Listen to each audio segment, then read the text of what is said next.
Welcome back, everybody. It is Business Monday. Beautiful day in downtown Providence under the beautiful skyline, sprinkled with the, is that the Superman building over there? I believe it is. Is it still standing? It is still standing. But Superman.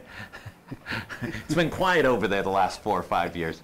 I'm Josh Fenton. This is Gary Sass, the Money Man. Lots going on in business in Rhode Island. Let's start with Friday's announcement, 2 o'clock, City Hall, Worcester, Massachusetts. Mayor Joe Petty steps up to the microphone at about 2:15 Eastern Time and announces that the Pawtucket Red Sox are leaving Rhode Island after 34 years or so and moving up to Worcester, Mass. Worcester is in the state of the Commonwealth of Massachusetts, are putting together a mammoth financial incentive program, which greatly limits what the ownership group had to put in, $6 million and then just $1 million a year for a spanking new stadium, development, hotels, and all the rest. What's your take on the Paw Sox announcement? Well, my take on the Paw Sox announcement, it was unfortunate that the decision was made the way it was. You know, if you had given me 50 cents, I could have argued that we should have done it. Yeah. And I could have argued, no. But unfortunately, we never got into the position of controlling our own destiny. We lost control of our own destiny because of a serious leadership crisis in the State House. And it would, we can argue that we should have subsidized it and built a stadium. We can argue that we shouldn't. But the ball was in our court. And instead of making a decision, either pro or no, we kind of fiddled around, played political games.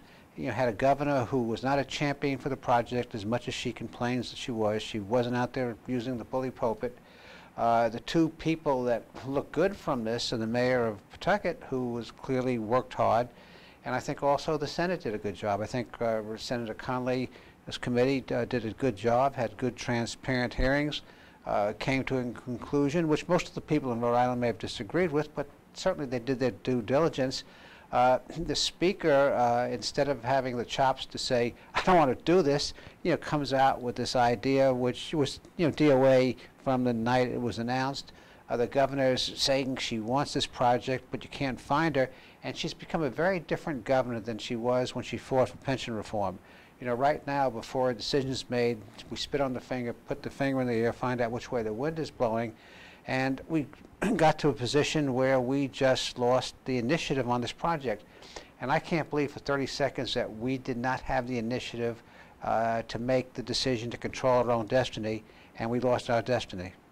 Yeah, I think the only one, I'm going to vary a little bit, I think the only one who has clean hands on this that was consistent, may not have had the right priorities not in the right order, was Mayor Grebian, where he consistently fought for this project. I think he made a miss in not fighting for Memorial Hospital over the Paw Sox. I think if you have the opportunity to save 800 full-time jobs and have a hospital in your community, or fight for 16, 15 full-time jobs and a minor league baseball team, I would have gone for the hospital over the team.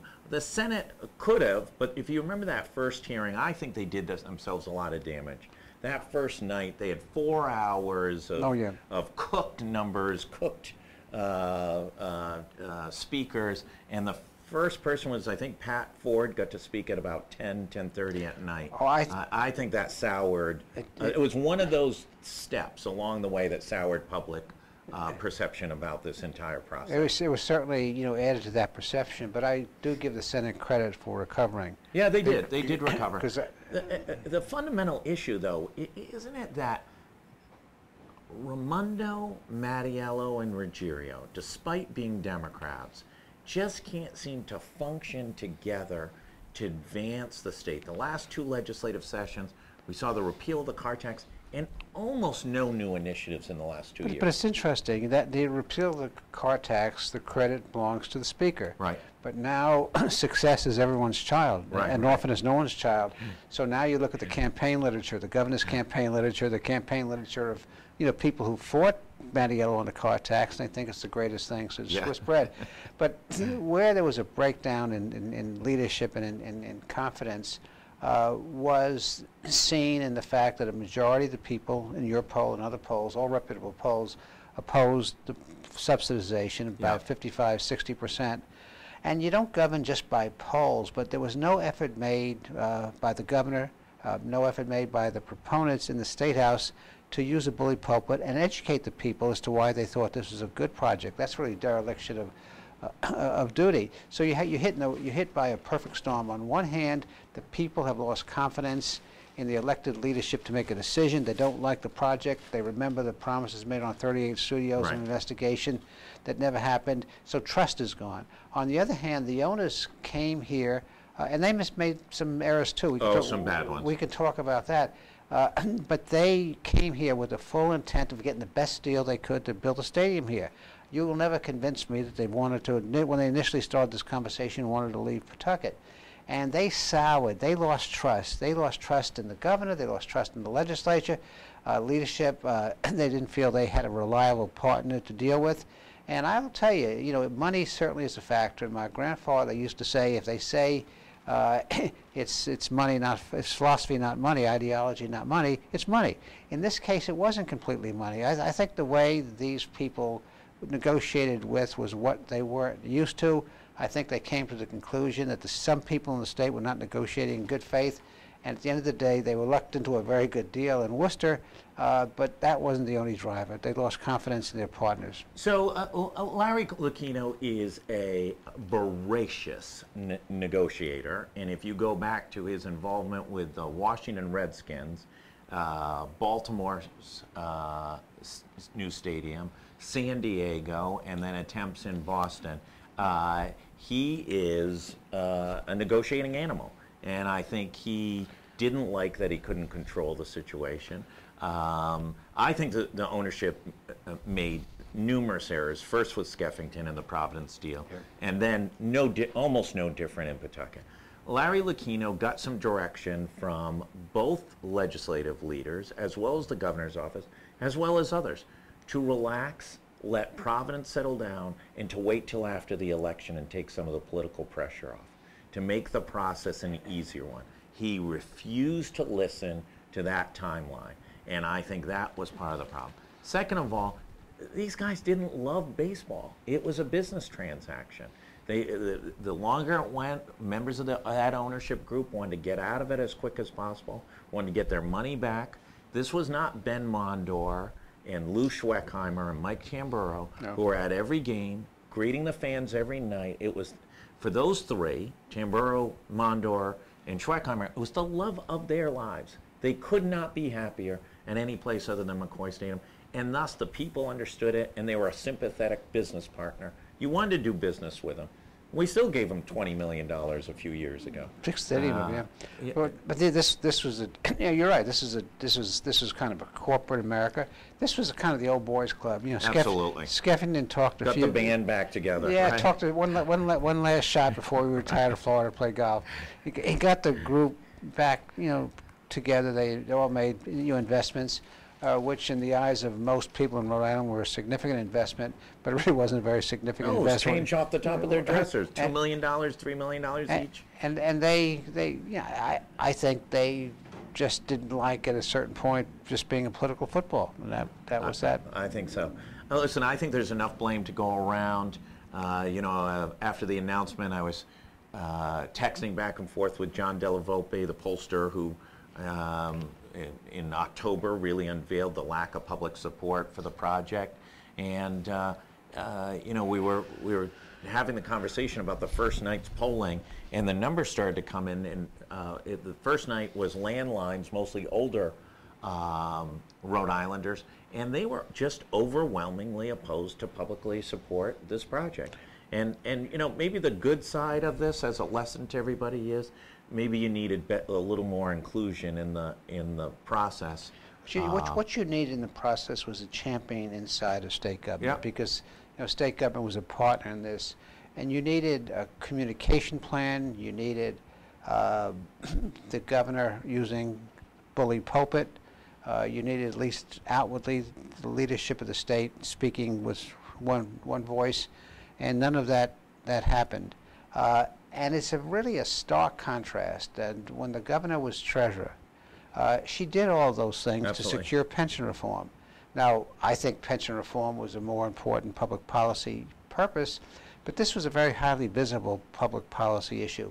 It affected a lot of people emotionally. A lot of people were scarred, not just by 38 studios, but by the way Commerce Rhode Island works and giving away hundreds of millions of dollars to build residences and hotels, which these people will never use and never see. And so it was important to say, no, this was a true public-private partnership. And one of the things I give the mayor of Pawtucket a great deal of credit for, and it took a long time to come out, I grant you that was more than about a ballpark. Yeah. That was about community development and community redevelopment. And we can argue the facts, we can argue whether it would have worked or whether it wouldn't have worked, but for 50 years, Pawtucket's downtown has been decaying downtown. There are natural assets there, the Blackstone River, some of the architecture. And so there are certain people, and I certainly think it was the responsibility of the mayor to be in the leadership of that group, to talk about rebuilding a community. Never once did you get a sense from the governor of the state that this was an important project to the state for a number of reasons. Well, let me tell you maybe the measuring stick of how she prioritized it. And I don't think I'm wrong on this. I don't believe she mentioned the stadium in her State of the State address this year. Not one word about the stadium. It was one of the biggest takeaways, the fact that she did not mention it. We've got an editorial today about Fane Tower and juxtaposing it, or maybe it's creating an analogy to it. We're kind of in the same boat with Fane Tower, in which you have a private investor coming forward with $250 or $300 million, asking nothing more than what the rules of the game provide. And there's very few elected officials and this is over a year old project, I think we're going on 2 years, who has even uttered a position on it. Are we running the risk of being A, dysfunctional, and 2, signaling to people who might want to invest in Providence that this is a dysfunctional governance? Well, I don't think those things alone send the signal. I think we've been sending smoke signals for the last few years. Look in Providence. Look at the consistency that comes out of the City Hall. Right. Look at the I-195 Commission. I argued in a losing position that the land that is the I-195 district is a city. It's part of Providence. The state has responsibility to regulate and to make certain that it's used, wisely for statewide purposes. But we created this kind of agency that doesn't represent anybody. No one lives in the I-95 district. They live in the state of Rhode Island, live in the city of Providence. Right. They elect a mayor, they elect a governor. They don't elect the members of the I-195 Commission. So you come to me and say, well, no one can make a decision. Well, you've taken responsibility in part away from them, and you've shared responsibility. So you created a kind of a governmental structure that's accountable to nobody but people on the inside. It does look like something, the 195 Commission does look like something that Robert Moses would have created. But the difference is Robert Moses would have led it and would have manipulated it and would have constructed things within it. We just have no one. I couldn't even tell you who the chair of the 195 Commission is right now. And that's the point. So when Robert Moses picked up the phone to call the governor of New York State or call the mayor, they knew who Robert Moses was. Robert Moses had one thing besides his leadership skills and his political muscle that these guys don't have, and it's called vision. Yeah. So if somebody was a spokesman for the I-95 Commission and they had a vision and they stuck to that vision and they advocated for that vision and they raised money to implement that vision, you might agree they might win, they might lose, they might win in part, but you know what you're fighting for. We don't fight for the vision, we don't fight for the total redevelopment. We fight on project by project basis. So, we've recreated our economic development function, and I looked at their annual report for fiscal 17. They gave out about $100 million in grants, about $55 million for Rebuild Rhode Island, and about another $25 for the Jobs Credits program. Now, if there was a strategic vision, if we were fighting for projects, big projects, then a Bruce Sunland or that type of character could make a difference. But you can give Bruce Sunland what's coming out right now, and how do you fight for 6 hotels, residences where people living in Warwick or Cranston or Johnston can't understand how all these dots fit together. Funny. You know, say what you want, we both knew him well. He fought for big projects that benefited everybody. Convention center, airport expansion, and you could talk about the Providence Place Mall. Providence Place Mall. Right. Now, you could agree or disagree. You could think they were good or bad deals, but you knew what you were fighting over. Absolutely. You knew what you were supporting. Explain to me in 2 paragraphs, I'll give you 2 paragraphs, you know, what the economic development direction of this state is. You can't, because it's transactional, it's one-off, it's a project. You know, one day it's workforce development, which has to be part of it. Yeah. You know, the next day it's giving out, you know, grants, tax credits to build hotels. You know, the next day we're negotiating with Wexford. Now, all these are part of economic development, but there has to be a larger mosaic, a larger vision where you know how these pieces fit together. And I think so I don't think the public imagination has been grabbed. You know, there's been progress made, there have been jobs created. We've used some of the tax credits effectively, others I think less effectively. But I can't tell you what the whole is. Let me ask you a question. One thing that I think everyone in business agrees upon when they're dealing with government is if you're going to tell me no, at least tell me no quickly. The last thing folks in business want to do is waste a lot of time and energy and miss opportunities. And right now in America, and especially in New England, there's a huge opportunity to build things, especially apartments, residential. There's a shortage, it's expensive. What people are willing to pay in rents or purchase condos or homes allows those who want to build enough flexibility to make the big projects profitable. And if you go up to Boston, you know, there's not enough cranes to meet all the demands up there. We've now had a private developer come in here. Nobody's cousin, as best as any of us know, saw Providence as a good community and has been at it for a couple of years, spent, I'm sure, more than $1 million in hard costs, probably a couple million between architectural and lobbying and design and all the rest. And we can't give them an answer. Let me talk about that in terms of Worcester and Port Sox, because there's a story to tell there of the point you just made. That room was jammed with business leadership in Worcester. The whole time the negotiations went forward, there were contacts with business leaders. I don't know what the business leaders were doing on the inside, but there was a business community fighting for a project. You know, we may look at it and say, so what, it's not a great big project, but to them it was a big project, and there was a business community. You tell me where the business community was, where the united position was outside of putting out a press release and maybe making a phone call on this project. You tell me where the business community is on the Fane Tower. You tell me where the business community is on any, you know, big project. And these projects are not government projects. They're supported by government. In some cases, I think they're inappropriately subsidized by government. But at the end of the day, they're private projects. Where is the business community? Well, the business community, you know, we have a site up there, and I've been to the Chamber's breakfast. I'll tell you what, they have a very, very vibrant Chamber of Commerce up in Worcester, Mass. And you know, it's Bay State Bank, it's small, regional, local companies that might employ 200 to 400 people on the heavy side. They absolutely work together and fight for things. Now, I'll also say this. Worcester is not Providence. It's not. And this is they see it as a jump start. Maybe it's like, you know, opening up the rivers for us 20 years ago. They see this project as one of those gateway projects. They've tried them before. They had a big indoor mall that was a failure. But they see it as an opportunity to try and help redevelop the city as with some of the other projects that they're doing. Well, this is going to sound a little... But they're very consistent, and they're very aggressive in promoting business. This may be a little bit academic and esoteric, but it's a history lesson.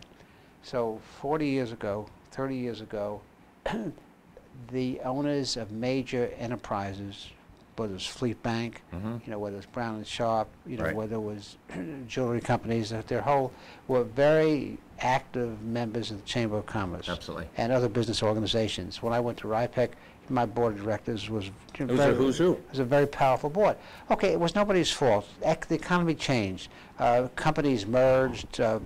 Bigger markets took over little markets. And at that time, you needed to make the organizational switch. Say, okay, we don't have the Henry Sharps or the Terry Murrays. I can mention other names as George Grayboys.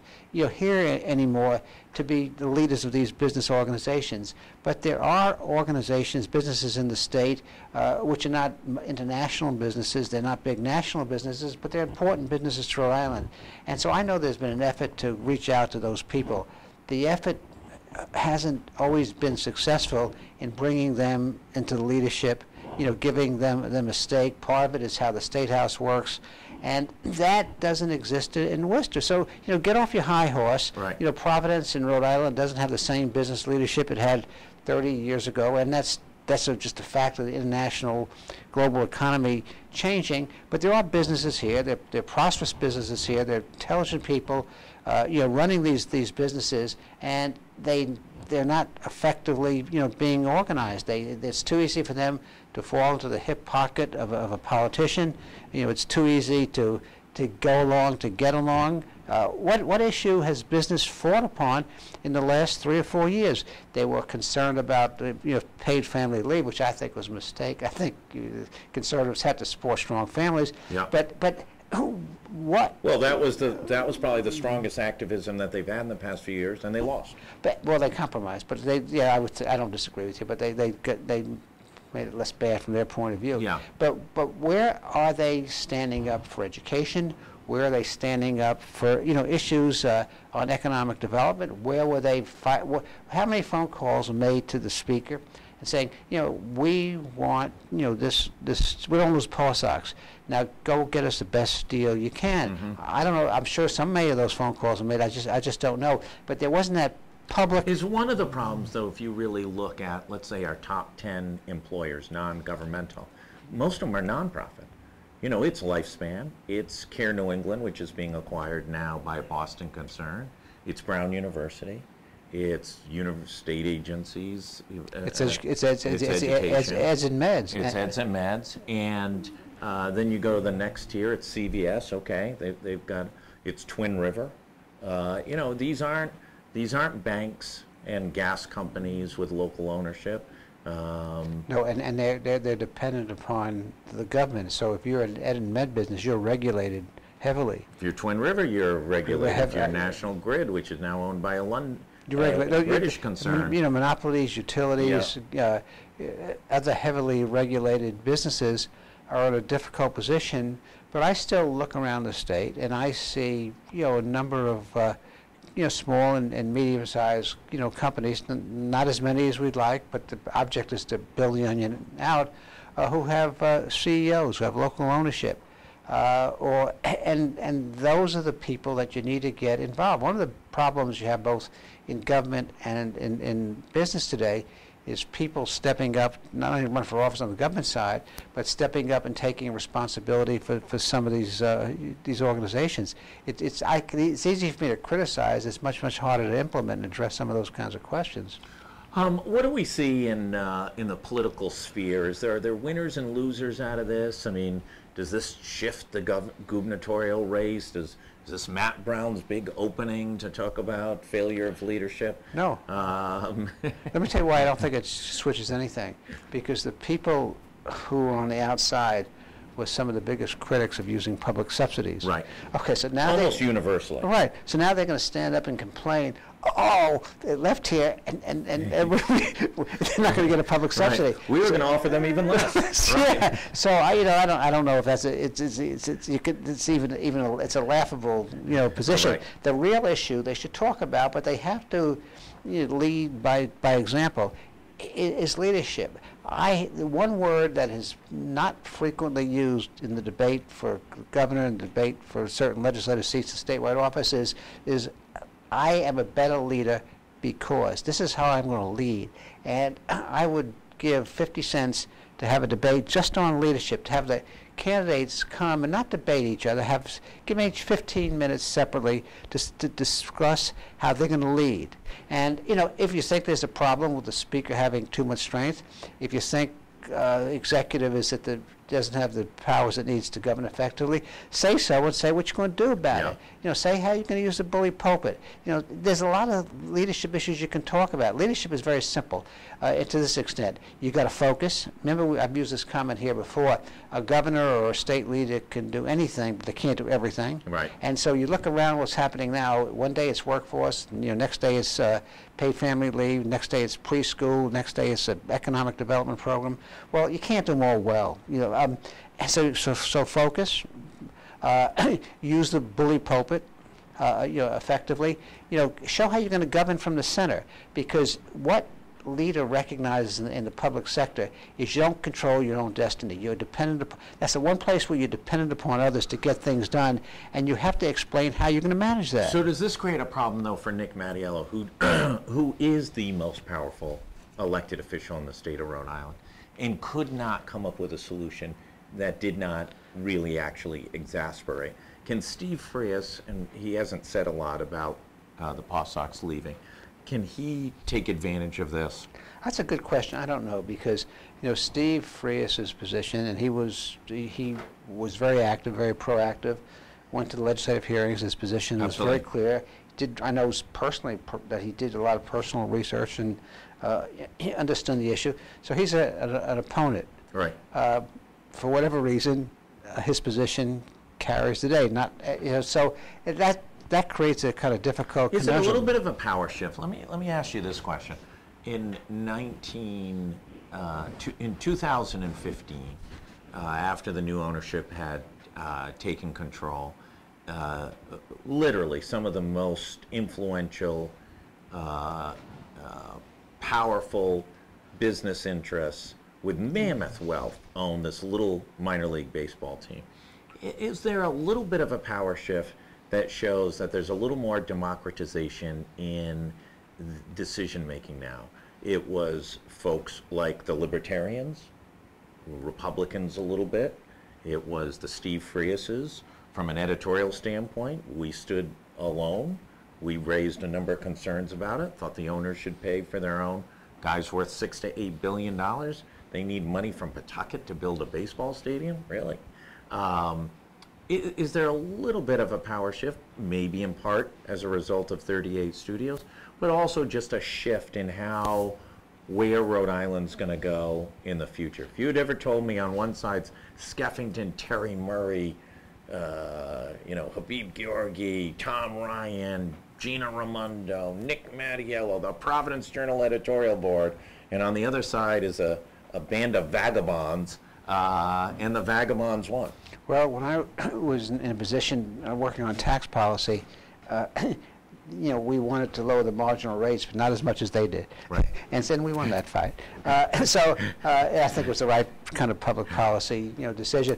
No, I think a lot of things affected. I think social media has a big effect on it. I think 38 Studios, forgetting the specifics of it, you know, got people active. I think also the progressive movement in the state, you know, with their concern about, you know, how Mattiello has been leading the Democrat, you know, party. I think all of those have served to open up the process and make the process, you know, more participatory. At the same time, that also gave an opportunity to the proponents to effectively communicate. And I've talked about 5 times this afternoon on using the bully pulpit, having a communication strategy, not using the communication strategy just to spin, but using the communication strategy to also, you know, educate is well spent. So that was an opportunity with all these people coming out and raising legitimate concerns, you know, using social media, organizing differently. Then you, as a leader in government, had to understand how to use social media. You had to understand that the bully pulpit, you know, wasn't spinning. It wasn't changing the topic every day, a la, you know, Trump.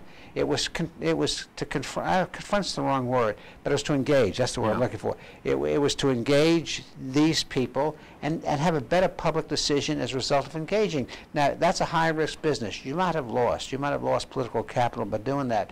But that's what's missing in the state: an unwillingness to use political capital. And when I see an unwillingness to use political capital, the only conclusion I can reach is you're more interested in the job than doing something. Yeah. Yeah, I think that's the exact definition. I can remember in 1986, the Republicans reformed Social Security in order to extend the life of it. And I can remember John Chafee walking over to the vote saying, this may cost me my United States Senate seat, but we're not going to have Social Security for much longer if we don't make some changes. And that was our man, Ronald Reagan. Bob Dole, John Chafee's. And also on the other side, Tip O'Neill. Yeah, absolutely. And yeah, that was leadership.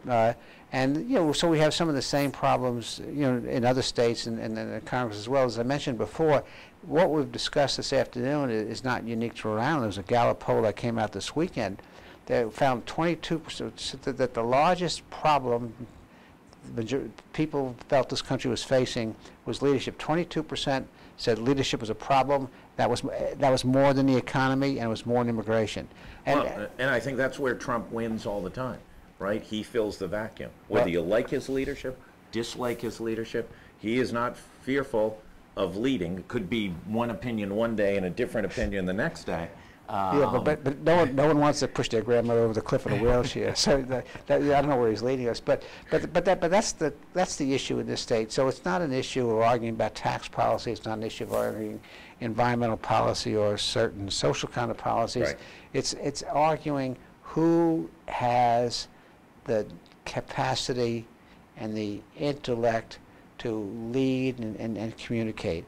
And so everything you've talked about, and reasonable people will agree on what the right outcome is. I'm not too concerned about that. But it's controlling your own destiny. In the case of the Poor Sox, we might have wanted to said no. We might have wanted to give the new Poor Sox ownership the finger, which is perfectly appropriate. But we shouldn't lose the initiative and the momentum to give them the finger and say no. Or we might have wanted them here. And then we had to be strategic in what we did and how we dealt. Not have one of the triumphant leaders sitting in the back room pouting. And how does Mattiello explain? And now this I'd like to ask him personally.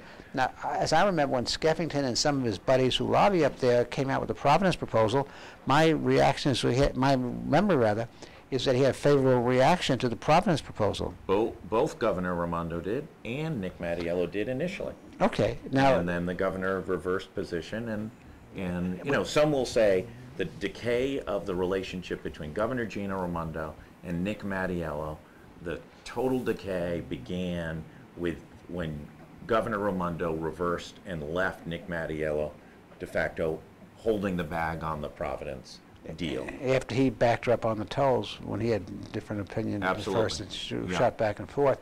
But and then she had every right to change her mind. As you know, as facts change, you change your mind. And as more facts came out about the Providence proposal, I think it was pretty much of a no-brainer to say no. Pawtucket was, Pawtucket was the right place. It was Skeffington's most creative financing structure of his career, and he was famous for creative financing structure. The passive investment was his most creative. He had a number of them.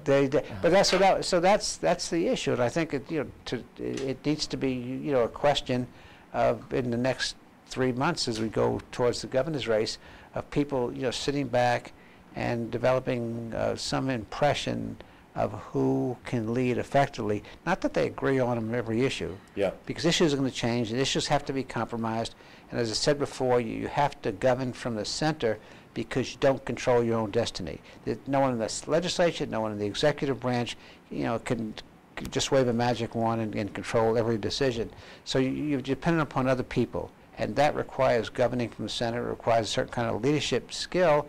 And part of that leadership skill, key word in exercising effective leadership skill, is loyalty. You can't tell your counterpart in the executive, or you can't tell your counterpart in the legislature, oh yeah, this is what I'm for, and then they pick up the newspaper 2 days later and find out, no, they were speaking to a meeting in Burrillville where they don't like the electric plant, and the position is changed. Don't let your people be outside holding the cat screaming at you. I want to thank you, My pleasure. Mr. Moneyman. As always, good insight, great discussion. I got to tell you, it's the smartest half hour on the internet coming from the Navigant Credit Union Broadcast Center, our friends at Deepwater. I want to thank everybody for tuning in today. Tomorrow, I think it's double action with Rachel Nunes and Kate Nagel. And then back over to Wednesday, Laura Alfonso's back for her second week. Rock star in the making. It's a busy, busy week.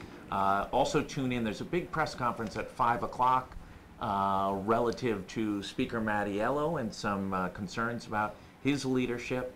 That'll be going live on Facebook Live in about 25 minutes. Thanks everybody for tuning in. I'm Josh Fenton. Thanks for tuning in to Business Monday.